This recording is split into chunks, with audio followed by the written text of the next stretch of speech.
125th anniversary of the Nova Scotia Teachers Union.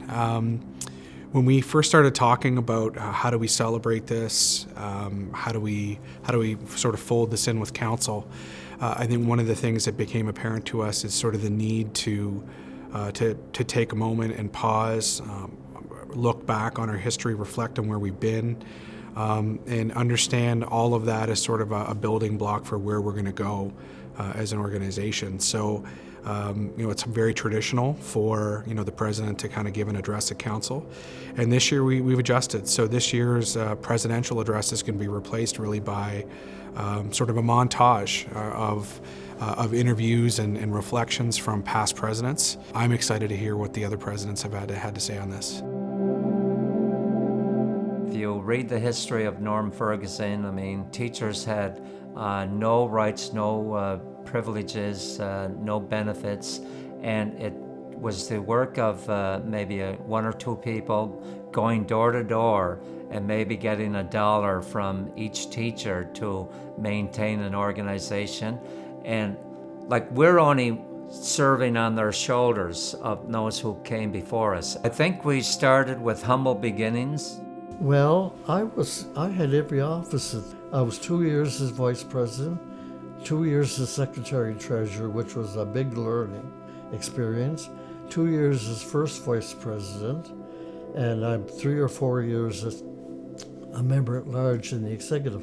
And Emmett Curry told me I made history. I was the first officer that went from first vice president into the presidency. Well, I think what sticks out, a number of things, but we should never forget the unheralded people who in the early days, and up until 50 years ago or 60 years ago, had tremendous struggles. They weren't recognized as such by the government. So they had to go out and practically beg people to join because it wasn't mandatory. But a lot of them, I mean, they carried the banner. They did the hard work. So it's up to us to take it from them and continue on and make whatever contribution we can, not only to the profession, but also to the union. It's very difficult to keep people involved. It's an extra activity. Teachers have a very difficult time, more and more so. And so it's more difficult to allow the time to get involved. But it's the main thing is to get involved. It's, as soon as I remember when I was president, I was invited to the various education department students at Acadia, down the valley, in St. Anne and St. Mary's, talk to student teachers. And I said, if you don't get involved, it's your fault. You can't complain. It's like people that don't vote. They can't complain if they don't like the government. And get involved. Well, I know we've come through some difficult times, and I feel bad actually about the teachers with administrative responsibilities being legislated out. I think it's a mistake, really. I think the collegial model, can and does work in education. I always said those who have never worked in it can't appreciate it, but there is actually an acceptance that different roles provide different responsibilities, but we have the students as the common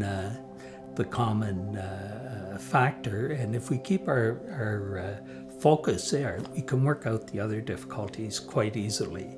And I think it provided both a lot of good leadership within the NSTU, but also helped NSTU provide leadership too in curriculum and other issues for the department. We have to stay strong. We've seen across Canada that solidarity works, and teachers need to stay involved. They need to encourage others to get involved. The more people we have working for us and with us, the better we will be, and the better our teaching lives will be. The first step should never be, we're hitting the bricks. That is not the first step to take. I am not saying that you should. There are not occasions when should not go on strike. I'm saying, how are you going to get there? How are you going to get what you and your members would want to be an outcome from this type of negotiations? I said, they don't want to, I don't feel, they don't want to be out walking the streets with signs. They have every right to, and understanding why they would feel that they're forced to that. I think that you're bowing away from what you want to happen if you put it in the other one's hands to say, oh, well, if they put a sign up, we'll take away all their rights, or we'll tear this bunch out and they can't do anything about it. Now that's no success. We have to stand together so that we can fight for the rights of students. It's not just about fighting for the rights of teachers, but that's a very important part of it. But it's teachers who fight for the rights of students. W.K. Kennedy, I think, who was involved in the formation of the original union in 1895. And he used an expression, he said, teachers taken singly are a rope of sand. And it's only by acting together that they can achieve what they need to achieve. And that phrase always stuck out to me, a rope of sand, because that is what we are, taken singly. And so that's why it's so important to support the NSTU and be aware of what the NSTU is doing on behalf of education and teachers and students. The relationship we had with government, especially with the Minister of Education, and I realize Minister of Labor is involved now, but those influences we had, I think you have to get them back. The union cannot operate in a vacuum. There are times when you need the support of those people you regard as your adversaries. You need their support. And if you can convince them that what you're doing is for the betterment of education, then you can get that support. For the Nova Scotia Teachers Union, I would say keep doing the good work you're doing. When you consider in 125 years, all the contractual benefits that we've received, but beyond that, how you've raised the profile of teachers in a positive fashion. It's a very positive, whether it's at commercials or whatever you do in terms of talking to the press and people about all the good work teachers do. Keep doing that, and keep saying, and also I have to say, how you've raised the profession with all your professional development that the union does, whether it's through their contractual Article 60 with the professional development. Professional associations, I hear from teachers, I've heard all my life that some of the best conferences they've ever gone to are the professional associations. All the PD you do at the union, all of it supports us in our profession to do what we do best, and that is to support children. And on an ongoing basis, keep doing that, as well as keep the mandate that we have as a union. We have a twofold mandate, I was always told. One, to support teachers and represent them, but secondly, to protect public education. And public education is under attack throughout this country. Nationally, internationally, it's under attack. Privatization is becoming more and more. Public education is a great equalizer. It makes everybody, it doesn't matter who you are, we're going to support you in whatever needs you have. And it supports every child to be successful. And so I would hope for the future that our organization would remain strong in the face of adversity, and good heavens, we've seen that happen over and over again, and it's continuing to happen within our province. So if it happens in one province, it can certainly happen in another province. So it's one of the reasons why teacher unions and teacher organizations have to stick together and have to support each other. The Nova Scotia Teachers Union historically, and still is, but it historically has been the most progressive advancer of public education and professional teaching in the history of the province. I think we don't have to take a back seat to anyone on that. And that's something that the public, I think, is most of the time insufficiently aware of.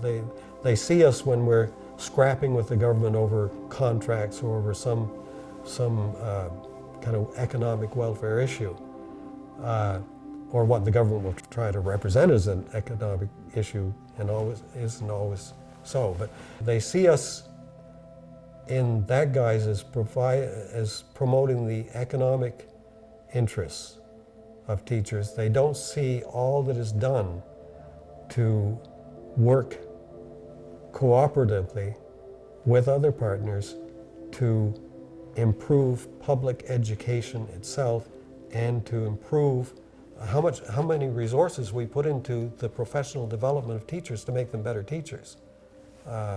So I think that's something that the union always has to be attempting to get across to the public, that we do work in promoting more than our own self-interest. One of the big strengths that we've had through the years is the ability, we did our homework, we do our homework, we made sure we researched things, we took gradual steps in contract negotiations. In any of the things we did, we took concrete, but often small steps. And I can remember, going out and explaining, well, this is what we've got, this is the package that we've got, and we're asking you to vote on, but we wanted this and we only got that.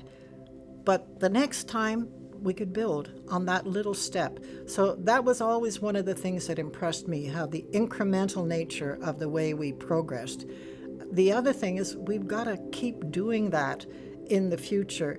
I don't know if the possibility of getting the principals and the vice principals back is a reality or not, but I really think that's a loss. I can recall many instances where there'd be a conflict in a school between a teacher and principal, and because everybody was part of the same union, you could bring them together and you could sort out, is there a way we can resolve this? Who needs what? Does one of you have to move? Does one of you perhaps have to leave the profession because it's just not for you? And it worked because people had something in common that they respected and that they trusted. The important thing is to realize that as a union, you are strong, and without a union, you are not strong. And I think it's so important to remember that we have to keep an organization strong. And I'm a proud NSTU member. I will be for the rest of my life. I know that.